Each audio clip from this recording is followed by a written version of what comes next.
Pernah dengar cerita tentang startup yang pertumbuhannya super cepat, dapat pendanaan triliunan, dipuja-puja di mana-mana, tapi tiba-tiba hampir bangkrut?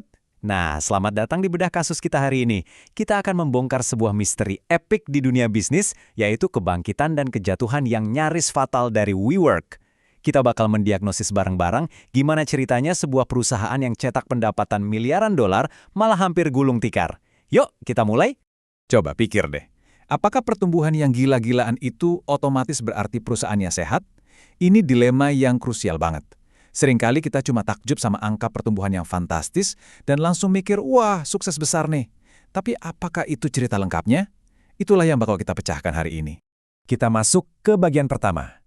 Ilusi kesuksesan. Gimana mereka berusaha membangun apa yang mereka sebut sebagai masa depan dunia kerja. Di awal-awal kemunculannya, WeWork ini kelihatan brilian banget. Model bisnis mereka di atas kertas tuh masuk akal dan gampang dimengerti. Idenya simple.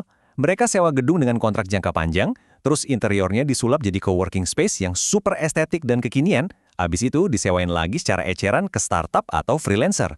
Idenya pas banget sama tren kerja fleksibel yang lagi naik daun saat itu. Berkat strategi marketing yang jor-joran dan ekspansi ke berbagai negara, boom, mereka langsung melesat jadi unicorn. WeWork ini dianggap sebagai bisnis yang skalanya bisa diperbesar dengan sangat mudah. Valuasinya tembus miliaran dolar dalam sekejap, dan jujur aja, saat itu semua orang pengen ikutan masuk ke pusaran hype ini.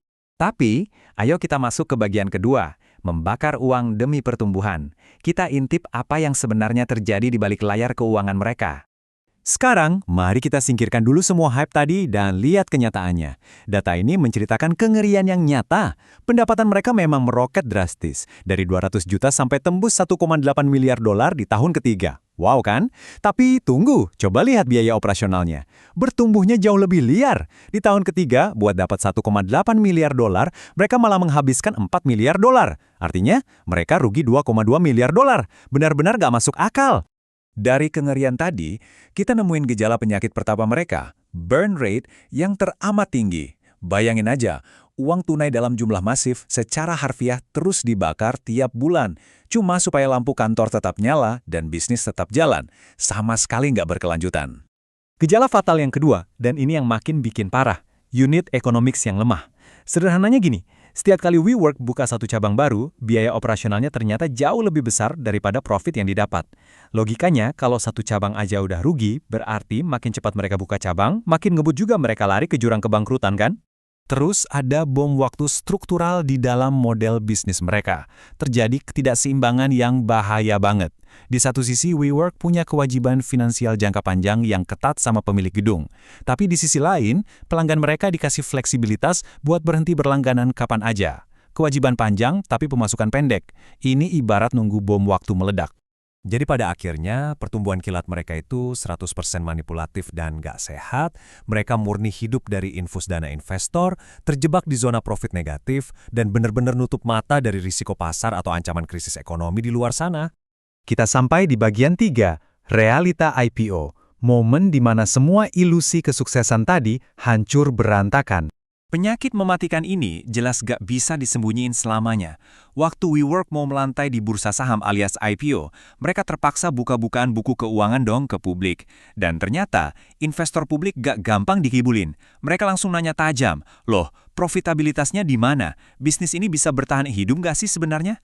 Investor juga menyoroti masalah tata kelola yang amburadul dan proyeksi keuangan mereka yang dinilai halu alias terlalu optimis, seakan-akan bakal untung terus tanpa henti. Hasilnya? Benar-benar tragis. Valuasi WeWork yang tadinya terbang sampai ke langit langsung nyungsep. Rencana IPO mereka dibatalkan alias gagal total, dan ini sukses melemparkan seluruh perusahaan ke dalam mode krisis tingkat dewa.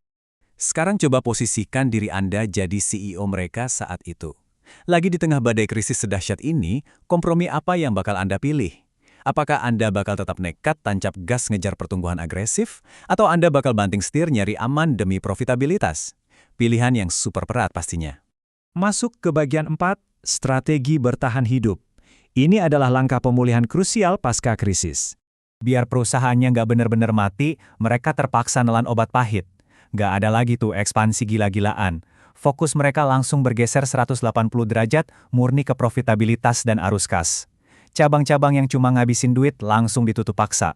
biaya operasional dan marketing dipangkas habis-habisan. Intinya, mereka harus mulai bikin proyeksi keuangan yang waras dan realistis.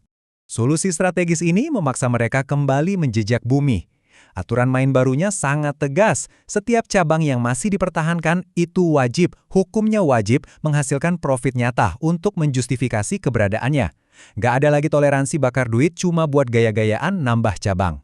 Bagian 5. Dan ini yang paling penting buat kita semua. Pelajaran penting startup. Apa sih yang bisa kita petik dari saga WeWork ini? Kisah gila ini ngebuktiin satu hal yang valid banget.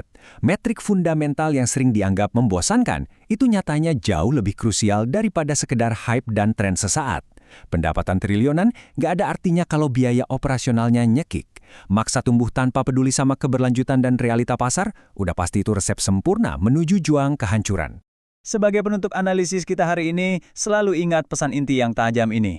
Startup itu tidak mati karena kekurangan ide, tetapi mereka mati karena kehabisan uang. Valid banget kan? Jadi kalau besok-besok Anda dengar ada perusahaan yang ngeklaim pertumbuhannya bakal meroket tanpa batas, metrik apa nih yang bakal pertama kali Anda cek? Coba deh dipikirkan. Terima kasih banyak udah nyimak bedah kasus kita hari ini. Sampai ketemu di analisis seru berikutnya.